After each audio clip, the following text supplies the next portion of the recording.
Hey everyone, it's Carol here. Today I thought I'd show you how to make these disco ball earrings.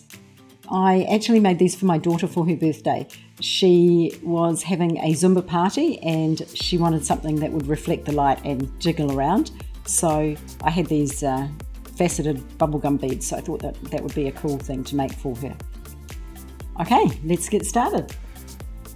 What you're going to need for this project are two of these 20mm bubblegum beads. These ones are faceted, so when you move them, the light catches them, which gives them the disco ball effect. You'll also need two 6mm bicones. These ones have an AB finish, and once again, when you move them around, the light catches them, which also adds to the disco ball effect. You'll need two of these beaded rondelles. These are 4mm, two 5cm headpins, and two earwires. These ones have a twist and a ball. So let's get started. The first thing we're going to do is cut our headpins to size. Now the reason I'm doing this is so that when you wear your earrings, they're exactly the same size. So we know that our bubblegum bead is 20mm. We know that our bicone is 6mm, so 20 plus 6 is 26, and I need about 10mm to make a loop. So I'm going to lay my headpin on my ruler, and I'm actually going to, instead of cutting it at 36, I'm going to cut it at 38 just to give me a couple of millimeters to work with. So I'll grab my headpin here with my flush cutters, and notice I'm using the flat side of my flush cutters on the end that I'm keeping. That will give me a nice flat cut. And I'm going to do the same. I'm going to measure them against each other and cut them to the same size. Notice when I do this, I'm holding both ends of the wire. The reason I'm doing that is so that it doesn't fly away and hit someone in the eye. Now we have two headpins exactly the same size. Next, I'm going to take my bicone and pop it on my headpin, and then my large bubblegum bead, and pop that on as well.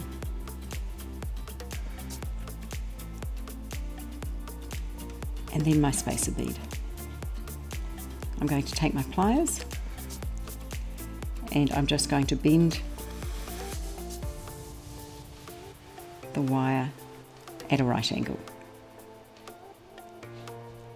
Now I'm going to take my round nose pliers and I'm going to pop the wire from the headpin between the jaws.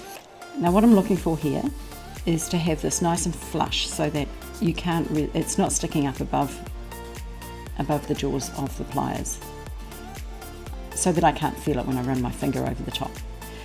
Now I'm going to turn my wrist until I can't turn it anymore. Take the pliers out, pop them back in on the lower jaw. Whoops.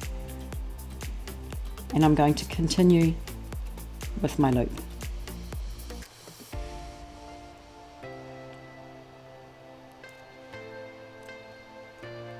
So here's what I'm looking for, a loop that's nicely closed. Now I'm going to add my earring or my ear hook to this. I'm going to take my pliers and grip the side of the loop, and I'm going to twist it up towards me, just with a twist of the wrist. You never open a loop outwards, because if you do, you lose that nice round loop. Now we pop on, whoops, it's a slippery one. Now we pop on our earring, pull it out of the way, and just reverse that, so just wiggling it back into place. Now as you wiggle, you can just push it in so it closes nicely. You want a nice tight finish. And there we have one disco ball earring. So let's make another one.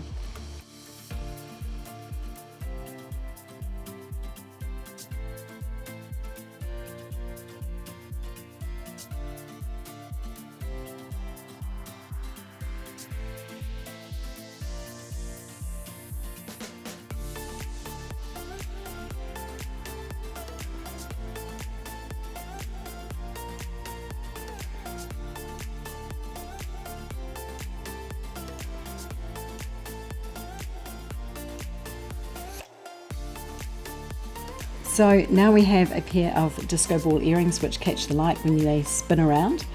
And if you'd like to buy the supplies or the kit for these earrings, I'll leave a link in the description below. Hope you've enjoyed this really simple project, and I look forward to seeing you again.